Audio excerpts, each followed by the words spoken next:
Hello everyone. So we are discussing the back exercise questions of the chapter Classification of Elements and Periodicity in Properties. Today we will discuss question number 12. So here the question is consider the following species. ये कुछ species बेटा यहाँ पर आपको given है. First part में आपसे पूछा है ए पार्ट में what is common in them and B part में you have to arrange them in the order of increasing ionic radii. देखो बेटा यहां पर आपको गिवन है कुछ स्पीशीज, तो सबसे पहले हम क्या करेंगे उन स्पीशीज को ही लिख लेंगे. N3 माइनस, यहां पर है O2 minus, then this is F minus, next one is Na plus, next is Mg2 plus and the last one is aluminium 3 plus. आपको बताना है इन सब में कॉमन क्या है.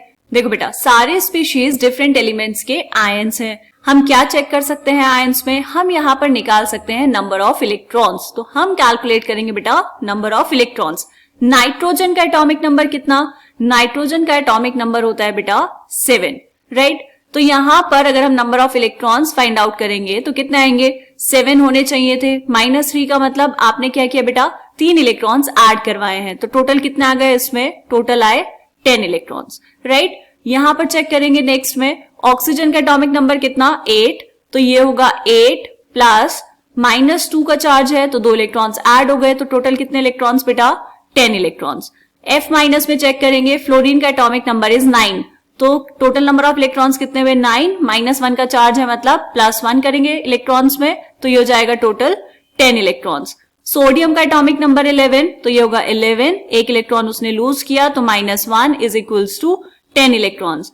फिर नेक्स्ट Mg2 प्लस, Mg का एटॉमिक नंबर इज 12, तो ये हो जाएगा 12 - 2 is equals to 10 electrons. Next क्या है बेटा एल्यूमिनियम 3 प्लस. एल्यूमिनियम का एटॉमिक नंबर कितना, एल्यूमिनियम का एटॉमिक नंबर है 13, तो ये होगा 13, 3 इलेक्ट्रॉन्स उसने लूज किए तो 13 - 3 इज इक्वल्स टू 10 इलेक्ट्रॉन्स.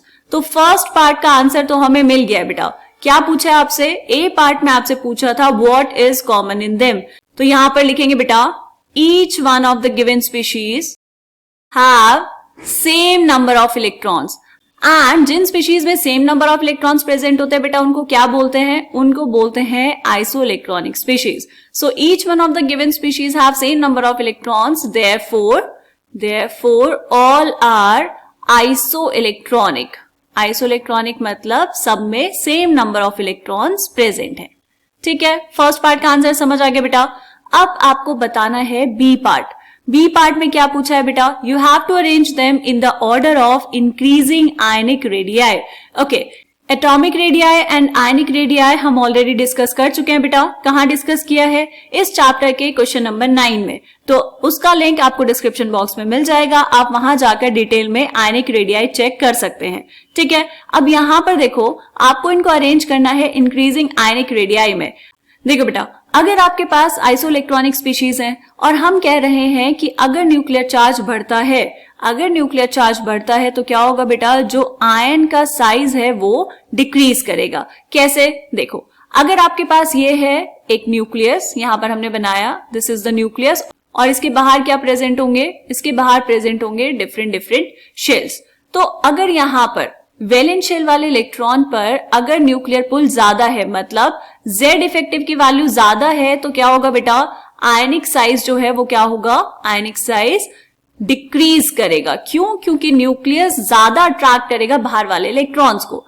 ठीक है, अब Z इफेक्टिव ज्यादा कब होगा, Z इफेक्टिव ज्यादा तब होगा जब नंबर ऑफ प्रोटॉन्स ज्यादा होंगे और इलेक्ट्रॉन्स कम होंगे. नंबर ऑफ प्रोटॉन्स ज्यादा होने का मतलब ये हुआ बेटा कि जब आपने इलेक्ट्रॉन्स को बाहर निकाल दिया होगा. इलेक्ट्रॉन्स को बाहर निकालने का मतलब क्या है, जब आपके पास फॉर्म हुआ होगा कैटायन, राइट. तो कैटायंस जो होते हैं बेटा उनका साइज हमेशा छोटा होता है पेरेंट एटम से.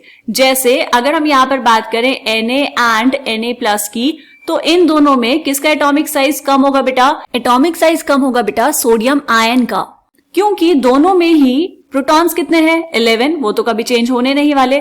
लेकिन यहाँ पर 11 प्रोटॉन्स को मिलके 11 इलेक्ट्रॉन्स को अट्रैक्ट करना है और यहाँ पर 11 प्रोटॉन्स को मिलके सिर्फ और सिर्फ 10 इलेक्ट्रॉन्स को अट्रैक्ट करना है. तो यहाँ पर जो न्यूक्लियर फोर्स है, न्यूक्लियर फोर्स ऑफ अट्रैक्शन है, वो ज्यादा होगा as compare to the parent atom. क्या हमें बात समझ आई बेटा.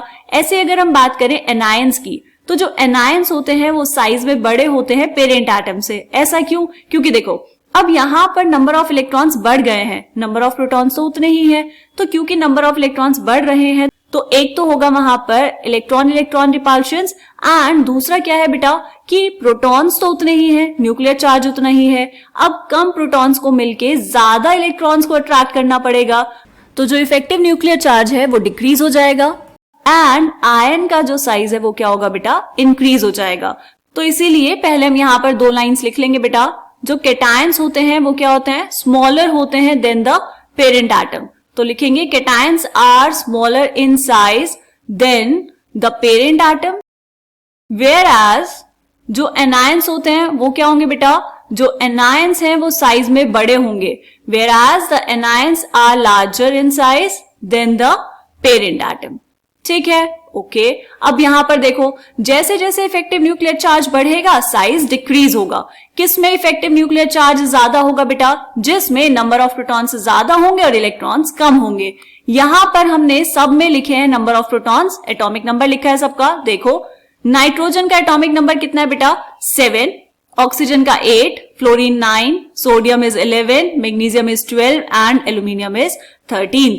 तो जैसे जैसे एटॉमिक नंबर बढ़ रहा है मतलब नंबर ऑफ प्रोटॉन्स बढ़ रहे हैं, वैसे वैसे क्या होगा बेटा, सब में इलेक्ट्रॉन्स तो सेम ही है, तो जिसमें नंबर ऑफ प्रोटॉन्स ज्यादा होंगे उसका इफेक्टिव न्यूक्लियर चार्ज ज्यादा होगा एंड उसका साइज सबसे छोटा होगा। तो आपको इंक्रीजिंग आयनिक रेडियाई में लिखना है, तो क्या लिखेंगे बेटा, देखो ऑर्डर लिख दो यहां पर डायरेक्टली। एल्यूमिनियम 3+, इसमें नंबर ऑफ प्रोटॉन सबसे ज्यादा है, तो इसका मतलब हुआ इफेक्टिव न्यूक्लियर चार्ज सबसे ज्यादा होगा और साइज सबसे कम। एल्यूमिनियम 3+ के बाद कौन आएगा बेटा, यहां पर आएगा Mg2+, उसके बाद कौन, Na+, देन F-, उसके बाद ऑक्सीजन 2- एंड यहां पर लास्ट में आएगा बेटा नाइट्रोजन 3-। क्लियर? क्या हमें ये बात समझ आई कि ऐसा क्यों हो रहा है? ध्यान रखेंगे बेटा इन चीजों का, बहुत छोटी छोटी चीजें हैं। कैटायंस और एनायंस के साइज पे हर बार क्वेश्चन पूछा जाता है, किसी ना किसी तरीके से आपसे क्वेश्चन पूछ ही लिया जाएगा जहां पर ये यूज करना होगा कि जो कैटायंस हैं उनका साइज छोटा होता है पेरेंट एटम से और एनायंस का साइज बड़ा होता है। क्या ये बात समझ आई? इसका नेक्स्ट क्वेश्चन भी यही है, वहां पर भी हम यही डिस्कस करने वाले हैं कि कैटायंस और एनायंस के साइज पेरेंट एटम से ऐसे डिफरेंट क्यों होते हैं। तो मिलते हैं नेक्स्ट क्वेश्चन में, तब तक के लिए बाय बाय। आप अच्छे से पढ़ते रहिए, खूब सारी प्रैक्टिस करते रहिए।